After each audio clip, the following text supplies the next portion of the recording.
Buenos días, muchas gracias por acompañarnos en este segundo día. Empezamos con el panel sobre migración, refugio y exclusión esta mañana. Nos acompañan en la mesa don Carlos Maldonado, que es el representante de ACNUR en Costa Rica.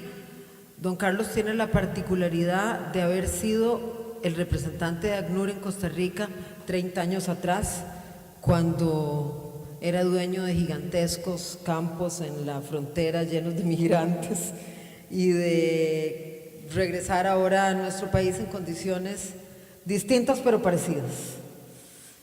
Y doña Zoilamérica Ortega. Zoilamérica es colaboradora de la Fundación Arias, trabaja con nosotros desde hace más o menos un año, pero es nicaragüense. Tiene muchos años de estar vinculada con el tema de migración, particularmente con poblaciones vulnerables, lo que conversábamos ayer con migrantes LGBTI. Así que creo que podemos tener una mañana interesante conversando con ellos dos. Las reglas es que cada uno tiene 15 minutos para exponer. Ustedes pueden ir preparando las preguntas que nos las pasarán por escrito a la mesa y las procesaremos o se las daremos a cada uno de los participantes. No sé quién quiere empezar. ¿Usted Zoilamérica o prefiere que empiece Carlos? Que empiece Carlos primero. Ok. Ok, bueno, entonces. Gracias. Bueno, buenos días a todos y a todas.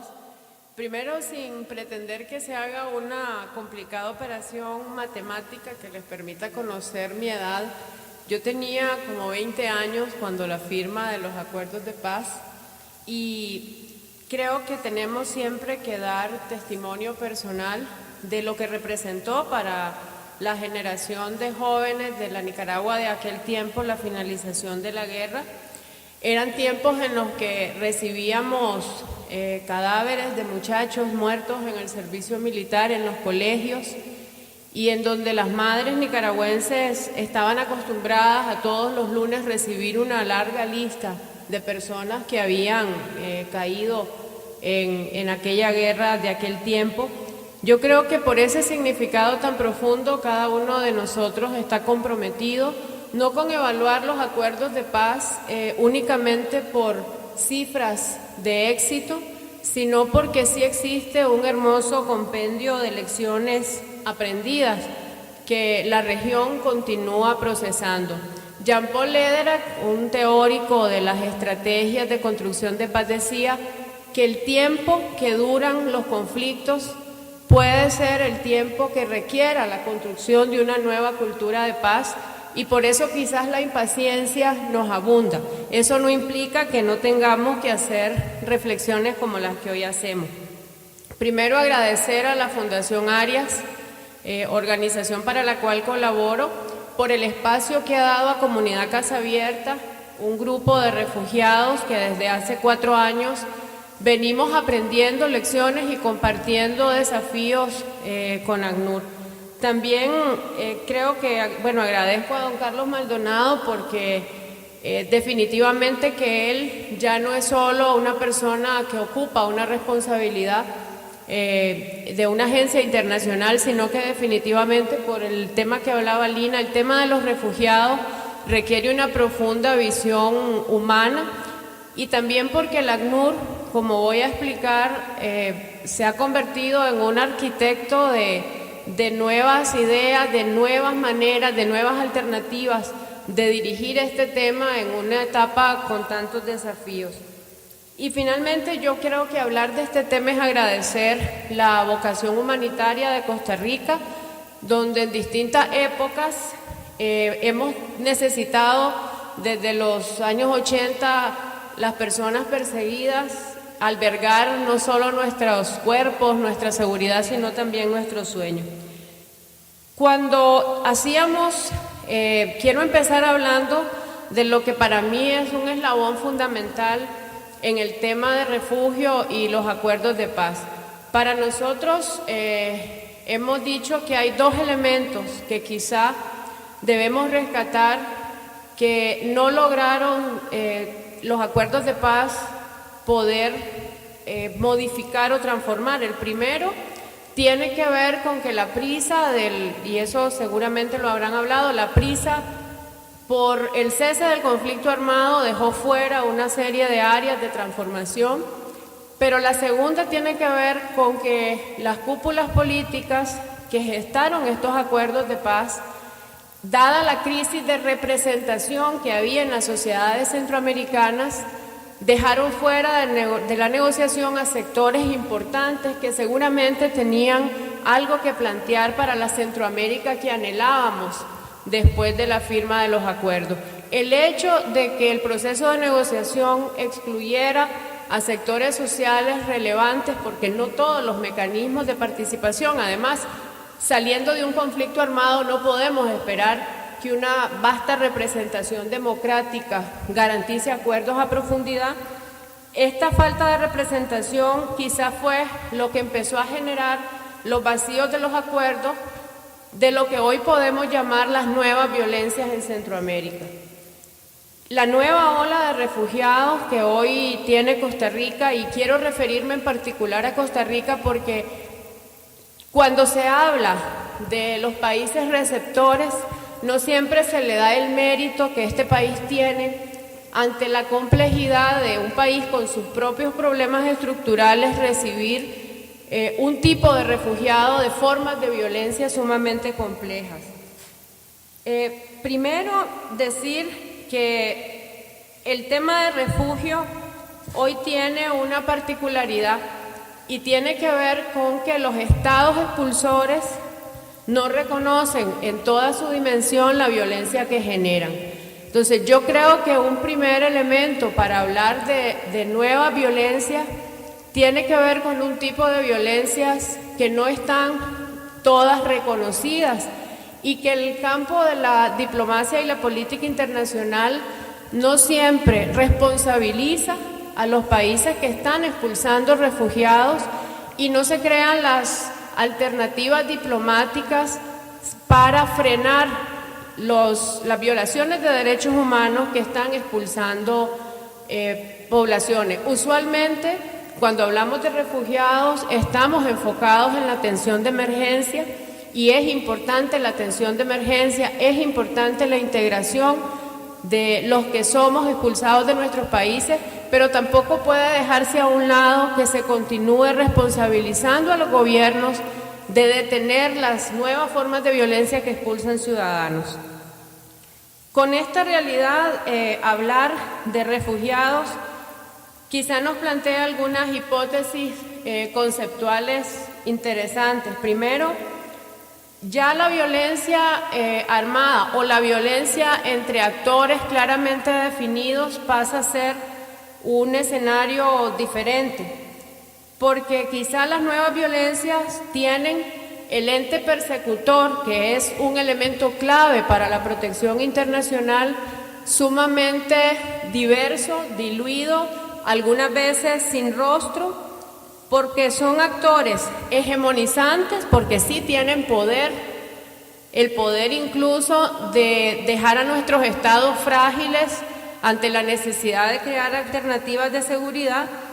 Y definitivamente la pregunta que siempre nos hacemos ante actores no siempre visibles es quién es el responsable directo de las nuevas violencias que vivimos en la región.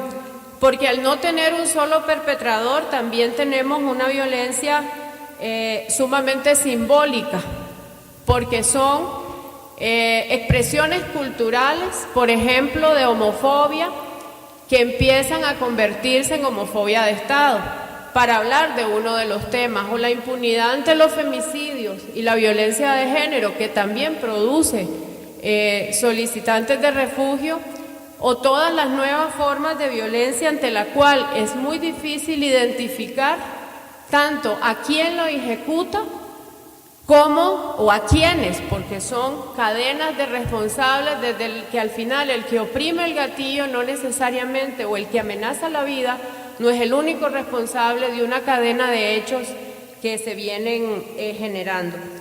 Por otro lado, eso también a veces pasa, hay una frase de un autor español relevante que habla de que a veces tenemos una fascinación con la violencia directa, pero que suele ser sospechosa porque queremos ocultar la violencia estructural o la criminalidad de guante blanco. Es decir, la violencia simbólica que el narcotraficante, que el líder de la Mara genera, que produce miedo, que produce silencio, que produce impunidad social, permisibilidad.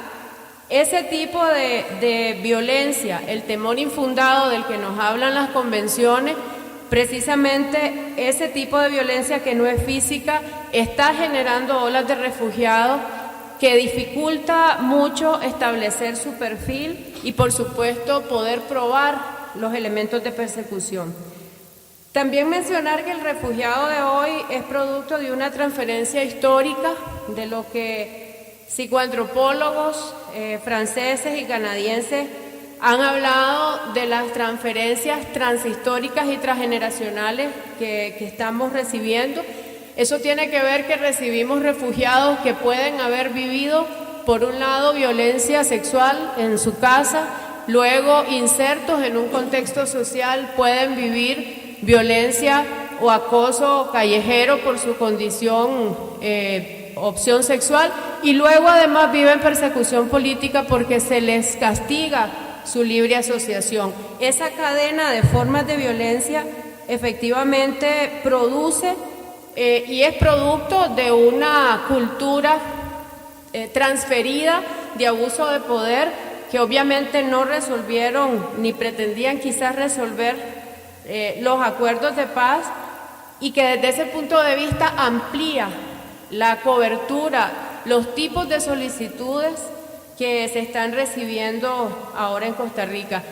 El tema, por ejemplo, de la violación de derechos humanos, del derecho a la salud, y que de por sí a veces sabemos que el ACNUR tiene que encontrar la tipificación adecuada para familias que vienen por falta de medicinas a este país, y que podríamos decir quién es ahí el perpetrador, quién es ahí el persecutor, quién es ahí los protocolos internacionales deben de proteger a una persona porque no hay medicinas en su país. Son los dilemas que todos los días enfrentamos ante el nuevo tipo de refugiado que viene. En lo general tenemos que hacer una mirada, y es el intento de todos los que estamos convocados acá, una mirada más humana, una mirada ética y por supuesto una mirada transdisciplinaria. En primer lugar, porque los estados que expulsan, yo quiero enfatizar ese detalle, los estados que expulsan deben reconocer y asumir el daño que ocasionan en las poblaciones que desplazan. Los procesos diplomáticos deberían de fomentar un mayor reconocimiento de los índices de violencia e incluso acciones de reparación para los ciudadanos que han perdido gran parte de su vida al ser desplazados por un conflicto. Por otro lado, tenemos que resolver las vulnerabilidades múltiples que devienen de esas nuevas formas de violencia, porque son vulnerabilidades triples, porque a la vulnerabilidad de ser refugiados se incorporan las vulnerabilidades estructurales que vivieron en sus países. Por lo tanto, si alguien en su país le fue impedido tener acceso a estudio o trae efectos traumáticos por haber sido víctima de trata o fue parte o afectado por una mara, todas los efectos de esa violencia están presentes en el refugiado que hoy recibimos en Costa Rica. Estamos también ante la realidad de un refugiado mucho más joven, la nueva generación de centroamericanos que está en este país de edades menores de 25 años, que tendrían que aquí tener la oportunidad de rehacer todas las dimensiones a las que tiene derecho la juventud y la adolescencia. Las violencias de hoy definitivamente que tienen expresiones múltiples para pedir asilo. Producto de esta violencia, un niño reclama su derecho a vivir con su madre en Estados Unidos y cruza fronteras. El derecho de un niño venezolano a tener medicinas. El derecho de un joven sexualmente diverso a encontrar oportunidades de estudio, empleo, integración sin discriminación. La mujer víctima de trata que viene aquí con el riesgo de volver a caer en una red de reclutadores por su propia vulnerabilidad. El pastor evangélico que no quiere que su hija sea abusada por una mara como un acto de intimidación por un impuesto de comercio de los tantos que conocemos en nuestros países.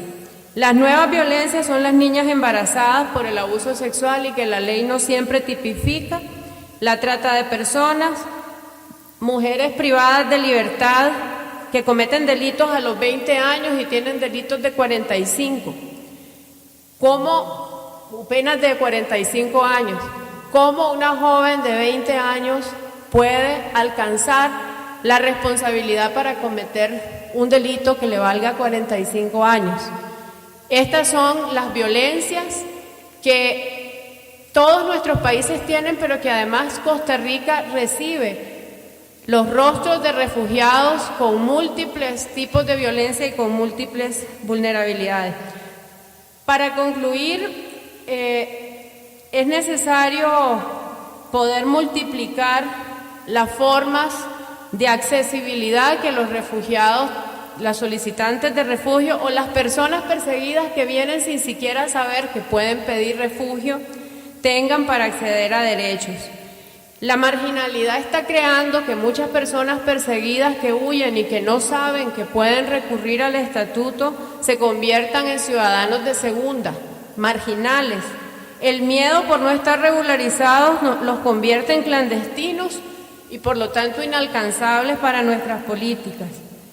No podríamos permitir que los nuevos perseguidos del siglo sean los refugiados confundidos con terroristas o que los sistemas no reconozcan lo difícil que es probar delitos cuando están estas violencias invisibles y simbólicas. Tenemos que poder proteger del crimen organizado a estos actores que con todo este conjunto de vulnerabilidades serían las presas favoritas. Hay tres cosas con las que quiero concluir antes que Lina me calle. Primero que efectivamente para este tema necesitamos de un nuevo acuerdo de paz que detenga el éxodo de centroamericanos, pero implica frenar las microviolencias. Las microviolencias, los crímenes de odio pueden convertirse, y los femicidios, en nuevas formas de genocidio. El hecho que las cifras no alcancen las cantidades a las que llegamos a considerar verdaderos genocidios no significa que estemos ante exterminios de grupos humanos señalados simplemente por ser diferentes y porque una condición se considera superior a otra. Otro tema para nosotros importante es que antes de reintegrarnos necesitamos asumir que necesitamos rehabilitar al sujeto social refugiado.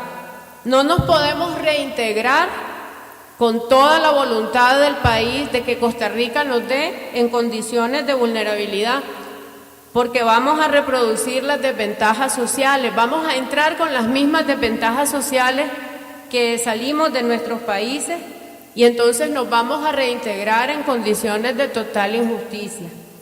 La fórmula es tratar de crearnos condiciones para integrarnos en igualdad de condiciones, de oportunidades, y no porque querramos tomar ventajas de un país, sino porque es un tema de derechos. Definitivamente que nosotros no podemos dejar de reconocer el esfuerzo que el Estado costarricense, que ACNUR, que las agencias socias vienen haciendo por enfrentar una realidad con un rostro tan difícil, tan complejo, pero a estas alturas yo solo quisiera hablar de un texto de una niña palestina que dice: pese a todas las dificultades estamos determinados a tener éxito en la vida. Los refugiados en Costa Rica estamos perfeccionando esta democracia, lo sabemos, somos un desafío impresionante. Hay un perfil de refugiado multicultural, esto representa tener Costa Rica llena de nuevas banderas, pero también sabemos que hemos hecho crecer una cultura de diversidad y de inclusividad con la cual hoy podemos considerarnos todos parte de una mejor humanidad. Muchas gracias.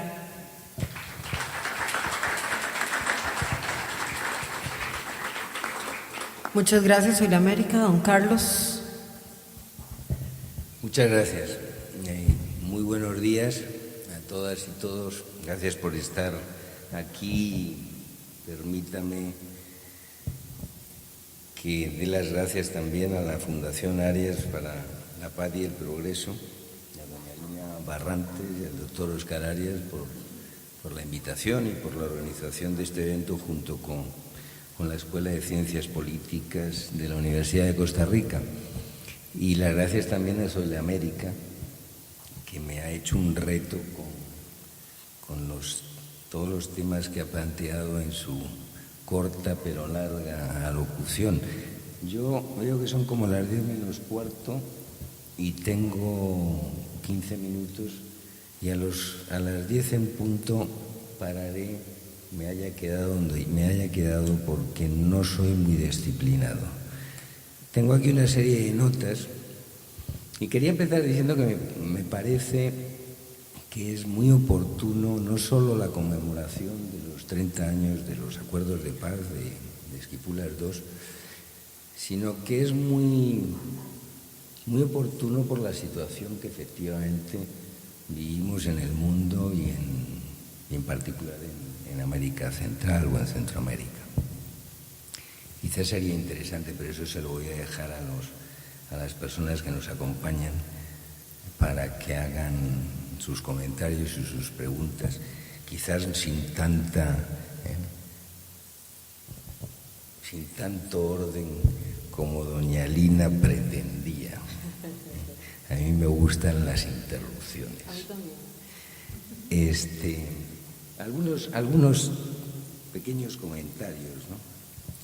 Efectivamente, bueno, ya todos sabemos, hay muchos aquí muy jóvenes, pero como dijo doña Lina, a mí tuve el privilegio de estar aquí también en los años 80, no como representante, era en esa época bastante más joven y era un joven profesional del ACNUR, aquí me tocó empezar.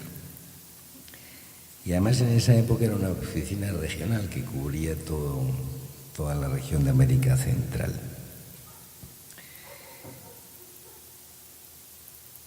¿Qué supusieron los conflictos armados en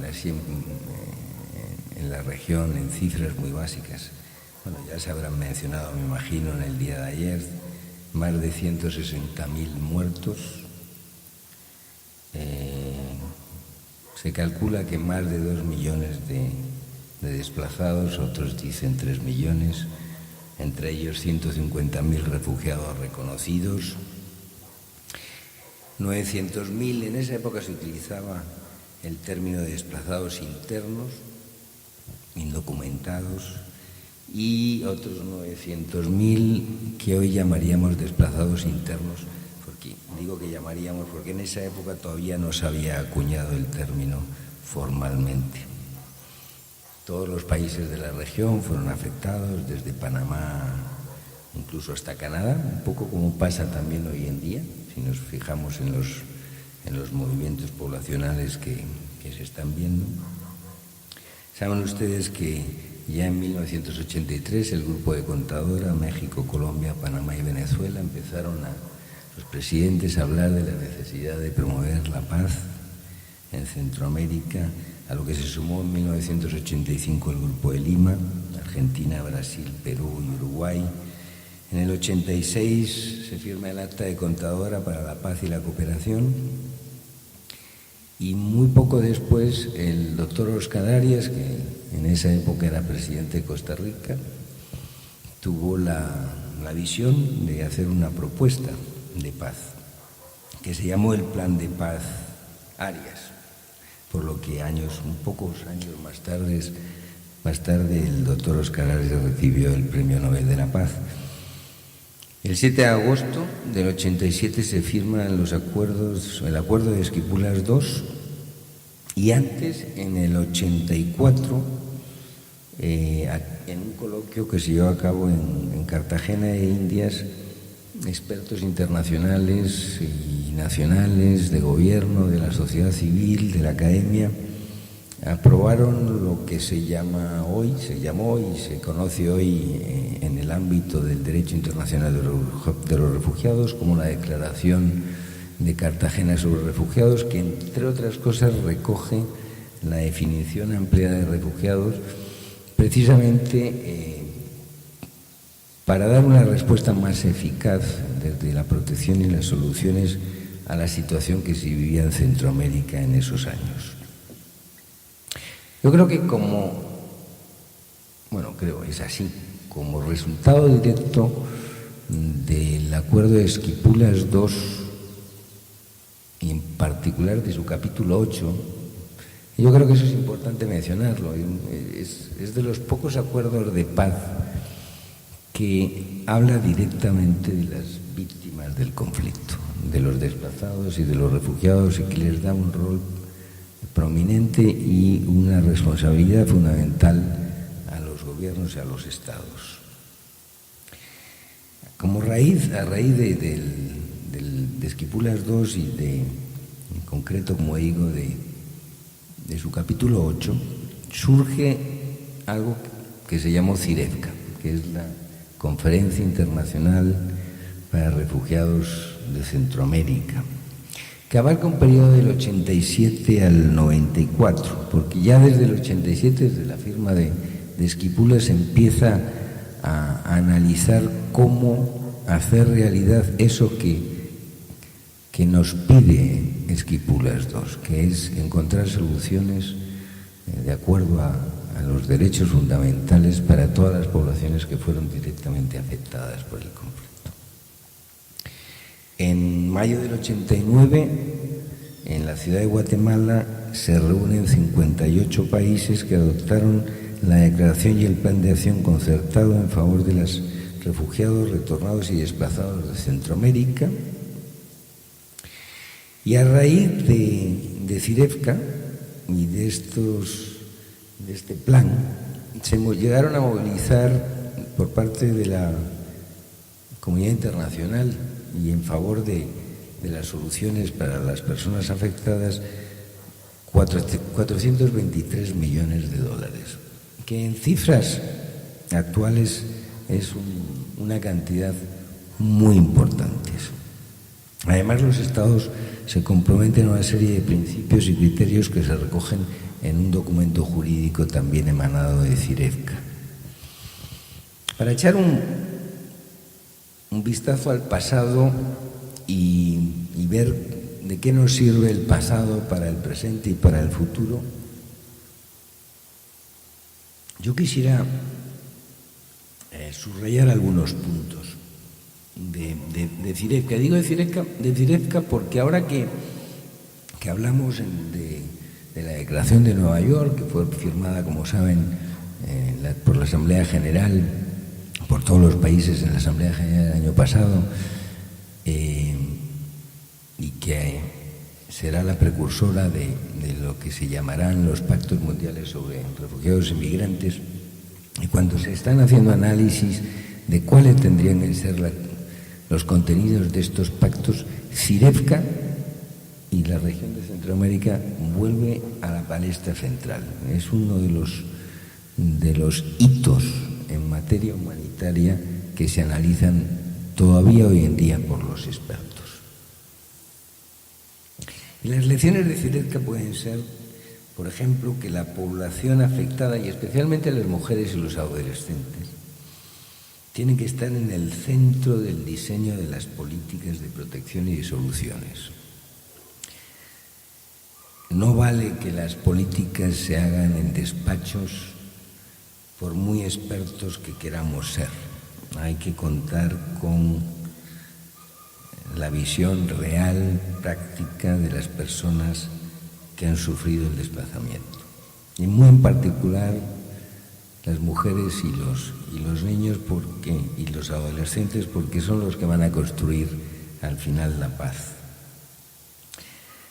Se demostró que era fundamental para llevar a cabo un proceso como el de Cyrevka una clara voluntad política por parte de los presidentes y por parte de los estados que decidieron firmar los acuerdos de paz, y también de todos aquellos estados de la comunidad internacional y los gobiernos que decidieron apoyar Cyrevka. Como decía antes, el capítulo 8 demuestra que para construir la paz y la reconciliación, la protección y las soluciones de las poblaciones afectadas tiene que ser un eje central. Si no, esa paz y esa reconciliación será coja y los problemas volverán a surgir. Que las soluciones tienen que ser amplias, comprensivas, que no basta con la repatriación voluntaria o el retorno, que por supuesto es un anhelo de la mayoría de los refugiados, pero que se requiere la generosidad de los países de acogida para que aquellas personas que han desarrollado un nexo central con estos países puedan integrarse y permanecer en estos países y, como decía Sol América, contribuir activamente al desarrollo de estos propios países, y que también algunas personas tendrán que ser susceptibles de poder ir a un tercer país para desarrollarse.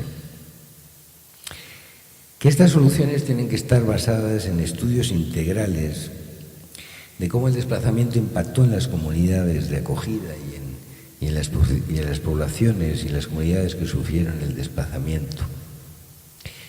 Que la respuesta tiene que ser una respuesta basada en los principios de solidaridad, responsabilidad compartida, cooperación regional e internacional, y que estas respuestas tienen que estar basadas en un plan de soluciones y de desarrollo previamente acordado. Que hay que construir las coaliciones necesarias utilizando las áreas de especialización de las Naciones Unidas, de los organismos regionales, de los bancos, tanto regionales como mundiales, de la sociedad civil, incluida las ONGs, la academia, el sector privado, para apoyar a los estados y a las comunidades a construir la paz y el desarrollo. Y yo creo que todas estas lecciones de Cyrevka son aplicables hoy en día. En América hablaba de las nuevas formas de violencia. Y efectivamente América Latina y el Caribe han sido, yo creo, visionarias en cómo analizar los problemas que sufren y cómo darles respuestas. Y este es otro tema en el que Centroamérica y Latinoamérica están siendo visionarios. El Plan de Acción de Brasil, que se aprobó en diciembre del 2014 y que básicamente se transforma en una estrategia para toda América Latina y el Caribe en materia de refugiados y desplazamientos, ya habla en su capítulo de solidaridad con el Triángulo Norte de Centroamérica de este tema. Tema complejo porque efectivamente a veces se pretende ser estrictamente ortodoxo en la aplicación de las convenciones internacionales, dejando fuera las necesidades de protección de muchas gentes que la necesitan. Y esa fue la visión también de la Declaración de Cartagena y de Esquipulas II.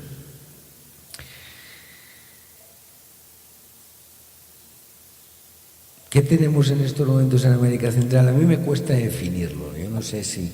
Yo no creo que estamos bastante mejor que hace 30 años, pero no todo lo bien que nos gustaría estar, ¿no?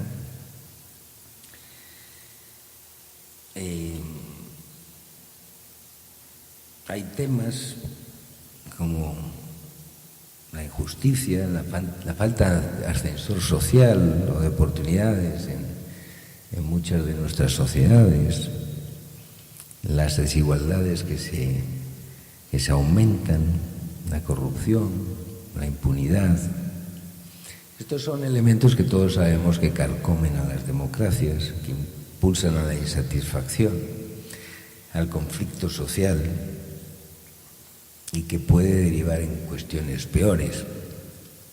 ¿Qué son las maras? Bueno, pues a lo mejor es una manifestación de esa injusticia social, ¿no? Y hay que ver cómo se enfrenta, no solo desde la visión de la policial o securitista, pero también de la inclusión de estas personas, ¿no?, en la sociedad. ¿Cuál es la situación ahora si vemos el tema del desplazamiento? En el 2016 supuestamente se estima que cerca de 500.000 de personas del triángulo, de los países del norte de Centroamérica, salieron de sus países. ¿Por qué? Por varias razones. El ACNUR considera que muchos de ellos por razones de la violencia, de las maras y otras violencias, como decía Zoilo América. Pero más allá de eso, para no entrar en debates, pues son 500.000 de personas que salen. Costa Rica, yo sé que los costarricenses, ustedes, y es bienvenido, son muy autocríticos, pero de Costa Rica sale muy poca gente. Y los que salen pues son generalmente para encontrar muy buenos empleos en algunos países, ¿no? Esa es la realidad. Los países que expulsan poblaciones las expulsan porque hay problemas. Y 500.000 pues será 500.000 de problemas, ¿no? ¿Y qué más cifras nos arrojan? Pues 150.000 deportados desde México, de vuelta, 90.000 desde Estados Unidos. En 2015 era al revés, se deportaban más de Estados Unidos que desde México. Parece que se van intercambiando los roles.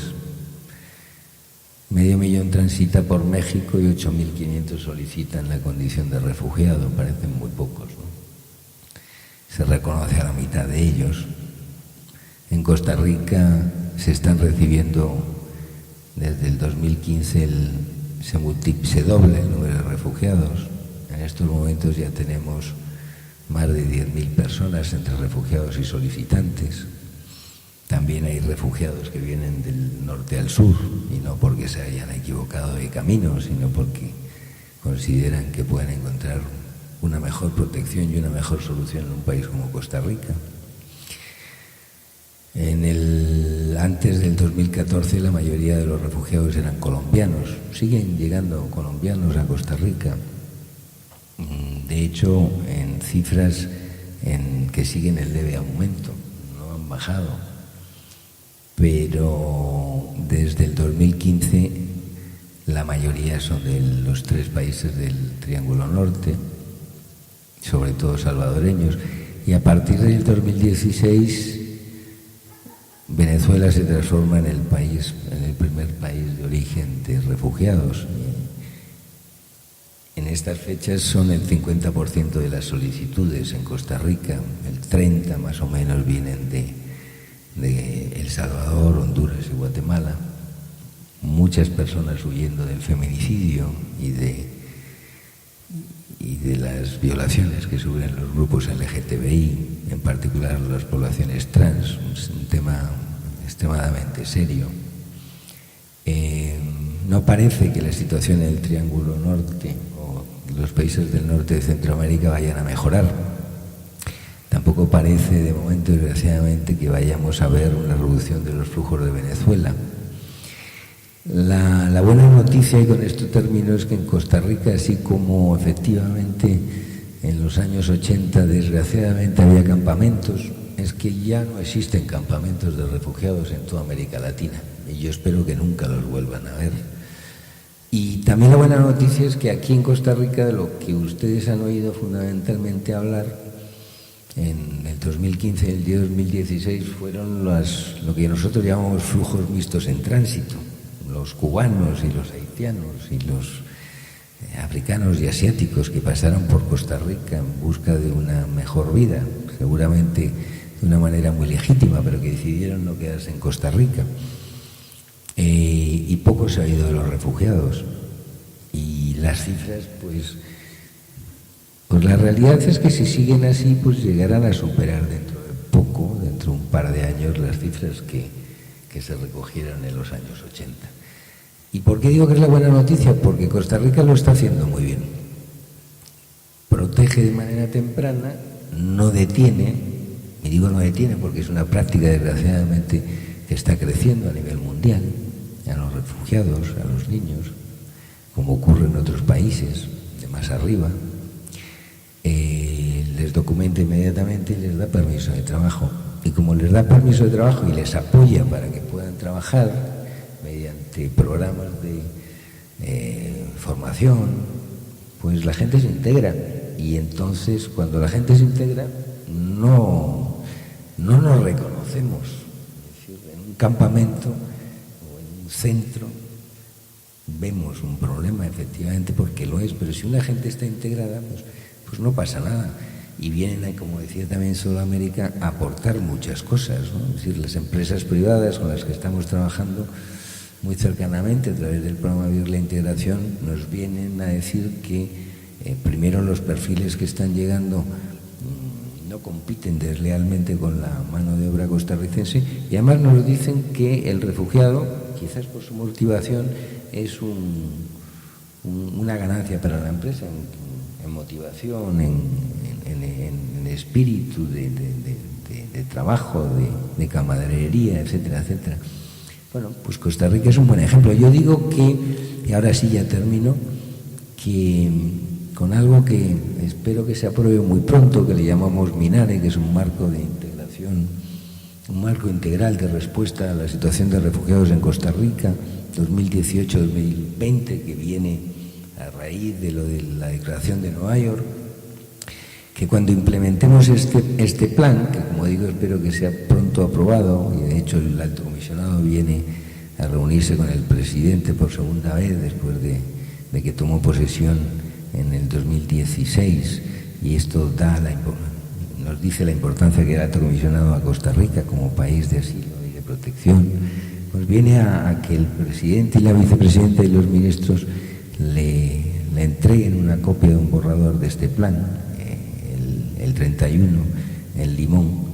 Y yo pienso que Costa Rica, cuando termine de implementarlo, pues habrá desarrollado un modelo de respuesta para países de renta media y renta media alta, que no es poco decir a nivel de protección y de integración, que podrá eventualmente ser analizado y quizás replicado en parte con las especificidades en otros países. Entonces, lo están haciendo bien. Les quiero felicitar a todos ustedes por costarricenses, porque no solo es el Estado, es la sociedad costarricense, son las ONGs, es la academia, es la empresa privada. El hecho es que ustedes están aquí reunidos y haciendo estos debates, ¿no? Lo que demuestra la sensibilidad, la importancia que tiene el debate social en Costa Rica.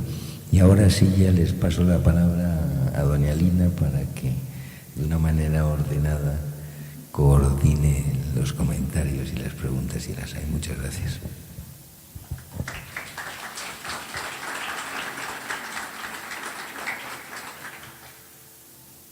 Muchas gracias, Carlos. ¿Cómo vamos a hacer con las preguntas? ¿Por escrito o...? Ok.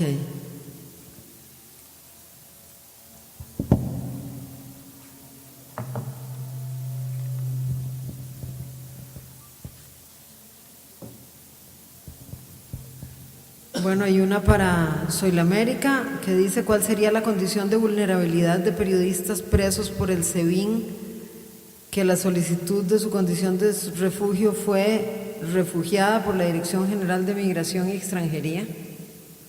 ¿Cuáles derechos son violados si Costa Rica rechaza la solicitud de reconocimiento de la condición de refugio a perseguidos políticos? ¿Y por qué Costa Rica viola el derecho constitucional a la educación a los solicitantes de la condición de refugio si carece de requisitos apostillados? Creo que piensan que soy directora de migración. Sí. Pero, ¿qué pregunta? Estas preguntas yo creo que son para don Carlos. pero las puede comentar. Yo voy a comentar, pero definitivamente que hay que empezar diciendo que el Estado costarricense tiene toda la potestad para definir las políticas migratorias. Don Carlos puede explicar un poco que efectivamente estas nuevas formas de violencia o las formas de violencia actuales, yo explicaba, que dificultan la capacidad probatoria de los solicitantes de refugio. O sea, cada vez es más difícil para un solicitante de probar de acuerdo a las políticas que los oficiales de migración, que las personas que reciben estas solicitudes requieren. Efectivamente, hay denegaciones que en los procesos posteriores, en la ampliación de las entrevistas y en los periodos de ampliación de la información, permite que el mismo refugiado pueda mejorar. Aquí hay un tema de doble vía. Primero, por eso hablaba yo del tema de accesibilidad. Generalmente el refugiado no siempre está bien orientado de qué es lo que necesita llevar. El mismo efecto traumático del cambio no le permite a veces contar en la entrevista todos los detalles que necesita contar para que sea considerado con las evidencias suficientes para que se le apruebe un refugio. Sobre las denegaciones, el ACNUR ha hecho una serie de acciones en relación a capacitar, por ejemplo, a los oficiales de tribunales migratorios y oficiales de migración para que puedan conocer las condiciones en las que llegan los nuevos solicitantes y las dificultades que tienen, pero efectivamente cuando se dan, como sí se dan, denegaciones de refugio de personas que realmente lo ameritan, el Estado costarricense está incumpliendo con algunos de los principios de protección que se deberían de dar. En temas del derecho a la educación, en general, en el caso de primaria y secundaria, todos los niños hijos de refugiados no tienen ningún obstáculo para ingresar a una escuela con o sin documentos, y en el caso de educación superior se sabe que todavía sí existen restricciones importantes. Este es uno de los elementos relevantes.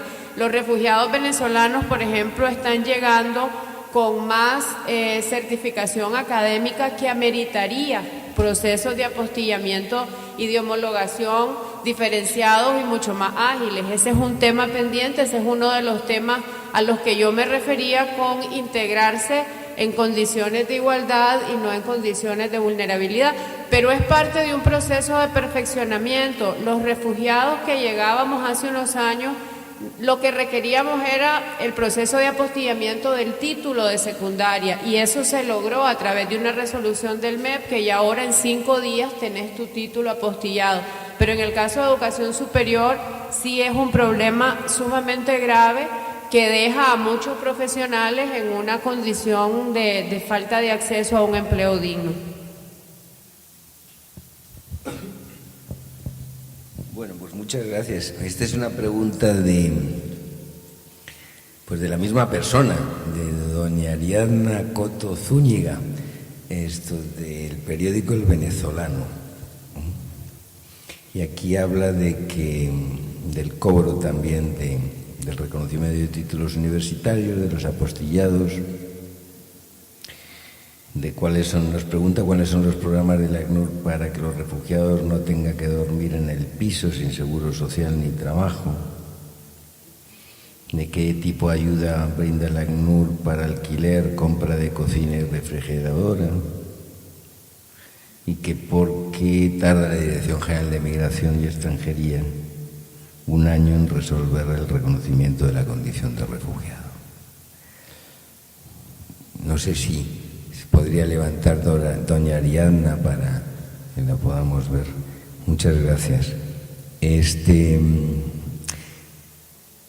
Bueno, vamos a el mundo, ni Costa Rica, ni la bella Costa Rica, ni ninguno es perfecto. Pero sí le puedo asegurar que la situación de refugiados en Costa Rica y de los solicitantes de la condición de refugiados, si bien dista de esa perfección, es bastante mejor de lo que usted presenta aquí. Pero sí hay problemas, y esos problemas los hemos estado debatiendo con más de 100 personas de la sociedad civil, donde ha estado América también, de las empresas, del gobierno, de las instituciones públicas, de la academia, y a través de lo que se han llamado las consultas nacionales del Minare, que recogen, Jorge, creo que estamos hablando de 65 acuerdos, no recomendaciones, acuerdos para mejorar precisamente pues yo diría resolver de una manera mucho más práctica y pragmática la situación de los refugiados y los solicitantes de la condición de refugiado a lo largo de la implementación de este Minare que se llevará a cabo entre el 2018 y el 2020. El tema de los títulos universitarios y su reconocimiento y el apostillado, precisamente se habló y hay un acuerdo muy específico al respecto que espero que en breve pueda resolver este tema.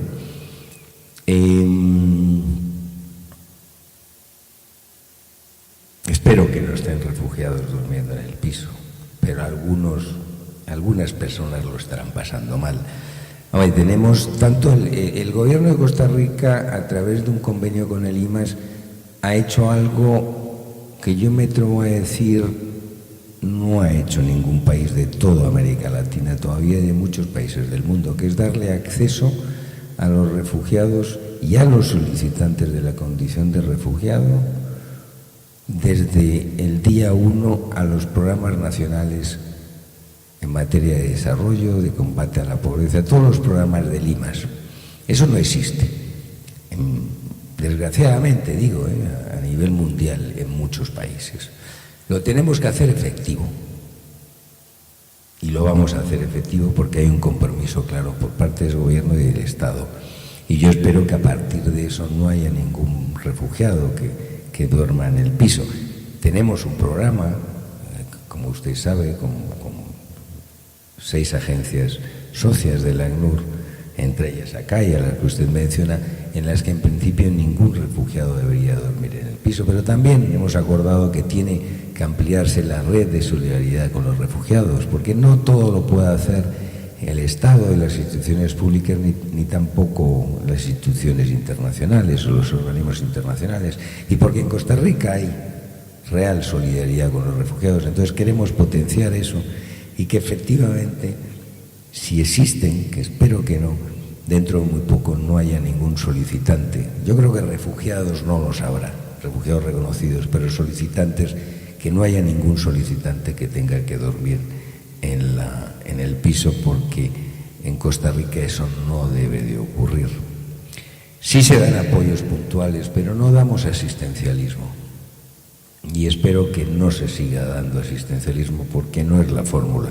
Hay todo un complejo sistema con el Estado, con el ISMAS, con el Ministerio de Trabajo, con muchas otras instituciones y con el sistema del ACNUR, con las agencias socias, donde hacemos evaluaciones multidisciplinarias, amplias de las necesidades de las poblaciones. ¿Para qué? Para que se integren lo más rápidamente posible. No queremos exacerbar las vulnerabilidades, las hay. Las poblaciones refugiadas, solicitantes, vienen al huir de la situación que huyen de sus países con situaciones de vulnerabilidad. Pero lo que pretendemos es no mantenerlas, sino todo lo contrario, intentar apoyarles para que en un breve plazo, en el plazo más breve, puedan superarlas y se transformen, como decía antes, en hacedores de la sociedad costarricense. Y lo estamos viendo diariamente. Mujeres, hombres que con un pequeño empujón hacen muchísimo, ¿no? Y Jorge podría hablar de relatos felizmente pues que demuestran la capacidad que tienen de respuesta y de reafirmación y la dignidad de las personas refugiadas. ¿Por qué tarda la Dirección General de Migración en resolver en un año y a veces más? Bueno, porque la capacidad actual que tiene el subproceso de preparar los expedientes, ellos lo cifran en 800 expedientes, 1000 expedientes al año. Y en el primer semestre de este año se solicitaron la condición de refugiado en Costa Rica casi 3.500 personas, con lo cual está claro que la capacidad actual es insuficiente. ¿Qué estamos haciendo? Pues estamos apoyando el ACNUR con un grupo de abogados jóvenes, 15 en total al subproceso y 6 al TAM, al Tribunal Administrativo Migratorio, para evitar que se produzca un exceso de demora. Pero no es suficiente con esto. Estamos en los acuerdos que se reflejan en el MINARE, se recogen una serie de propuestas que cuando se lleven a cabo estoy seguro que lograremos, ojalá, cumplir los plazos legales, que en realidad lo que nos dicen los plazos legales es que en 3 meses el solicitante debería tener una respuesta. A veces no es factible. Esto ocurre desgraciadamente en los países mal llamados más desarrollados, ¿no? Es decir, estas tardanzas en las resoluciones. Y sabemos que, bueno, justicia tardía es no justicia, pero que además no es bueno para el Estado. Cuanto más se tarda en resolver, más se puede abusar el instituto del asilo, porque se transforma en una puerta para la migración, con lo cual es mejor y mucho más eficaz y mucho más barato resolver cuanto antes, reconociendo o denegando según corresponda, porque si tardamos en resolver 2 o 3 años, pues en realidad no tiene sentido resolver, porque se habrán casado, habrán tenido hijos y entonces pues se van a quedar de todas las maneras y se transformarán en otra figura jurídica migratoria, ¿no? Bueno, este es un tema fácil de decir y difícil de resolver cuando hay problemas con congelamientos de plazas, cuando todos los costarricenses hablan de que tenemos un Estado demasiado grande. Bueno, hay que ver las cosas por un lado y por otro. Efectivamente se necesita profesionalizar aún más el trabajo de migración en materia de reconocimiento o determinación del Estatuto de Refugiado y también del TAM. Y en eso se está trabajando y espero que dentro de poco tengamos mejores resultados, ¿no? Gracias. Una última pregunta que nos va a contestar en 2 minutos Soy la América. Le ruego ajustarse al tiempo porque tenemos el siguiente panel y una de las panelistas tiene un avión, entonces vamos a tratar de apurar un poquito. Si la deja el avión, sí. Bueno, solo decir un poco, concluir este punto de la situación de atención a refugiados. El tema principal es accesibilidad. Como ha dicho don Carlos, el sistema de Naciones Unidas, las agencias socias de ACNUR tienen una capacidad reducida de acuerdo a las posibilidades cuando hay un volumen de llegada de refugiados que efectivamente genera situaciones muy complicadas. La pregunta que se me hacía sobre por dónde empezaría un acuerdo de paz, yo quiero hacer énfasis en la importancia de que los estados reconozcan que tienen violencias que están expulsando. Hubo una reunión aquí precisamente de los estados centroamericanos y es lógico que los estados reconozcan que tienen violencia y que no protegen a sus ciudadanos, se vuelve un problema político.